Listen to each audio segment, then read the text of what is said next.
Well, hello there, welcome to Matt's plot, and again we're in the greenhouse. Apologies for any creaks and groans from the old greenhouse, but there's a little bit of wind outside today, so it may get a little bit creaky. Today we're going to be looking at how to multi-sow beetroot. Once again, this is how I do all my beetroot. I don't plant any of it directly into the ground, and I don't do any individual seeds. I do it all multi-sown. So let me show you what you need to do it. Very simple, just like the leeks. You need a modular tray, some compost. Once again, for me, this is a mix of the multi-grow, all-purpose, and some verve.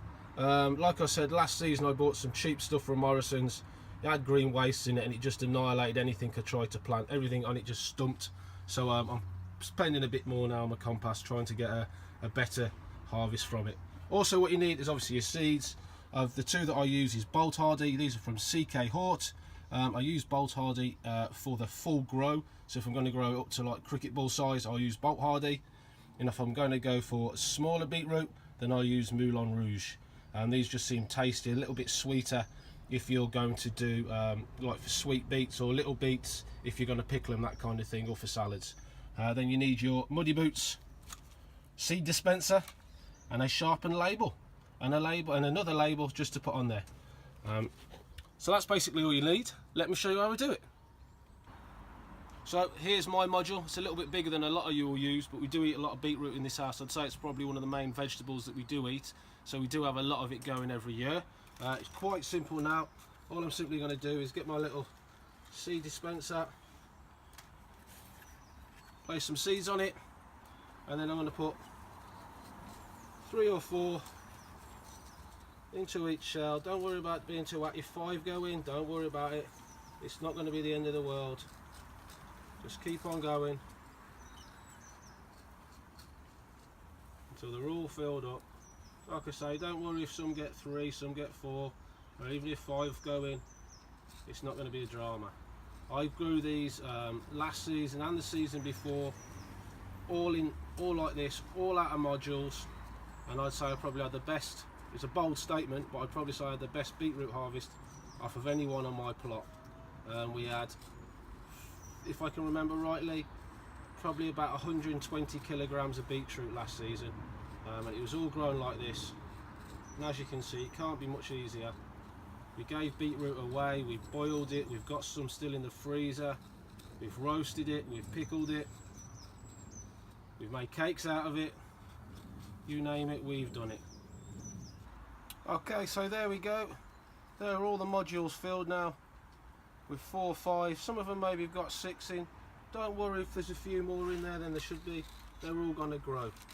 Once we've got them all in, just make sure there's no stray ones that have bounced around. Now with beetroot, I normally give it a little bit of water first, not a lot, just a quick run over with a little squidger.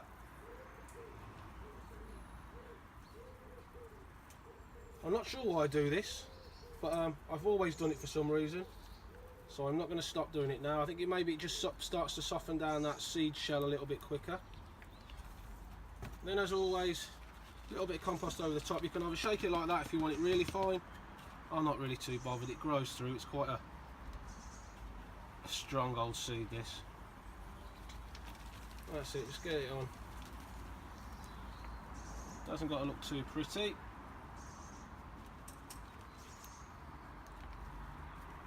Get them all covered up. Like I say, these are bigger modules than you guys will be using, so don't worry too much about that. These modules, by the way, are from Oaklands.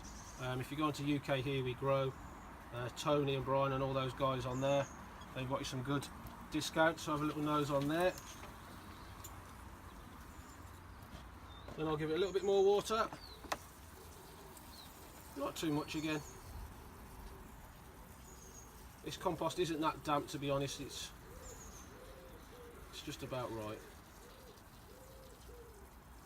And just keeping it moving. I don't want to saturate the seed. And it's still not the warmest of nights, so if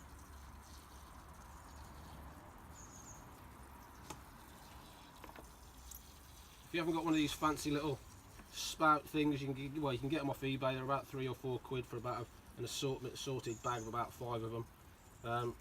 If you haven't got the funds available to you, or if you haven't got an eBay account, you can always heat an old pin up and just pierce the lid a few times.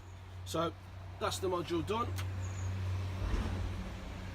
there goes my label, and as in true Blue Peter fashion as always, we have got some here that I started, and you can see they're starting to come out now. You can see there's 1, 2, 3, 3, 4, couple of threes there, all coming through. Here's some more that I started not too long ago, and you can see there's 4 in this one, 4 in this one, a couple of 3 in that one, so they come through no problems at all. Okay, as always guys, I hope you enjoyed that. Please like, comment, subscribe, and I'll speak to you all soon. Thanks very much.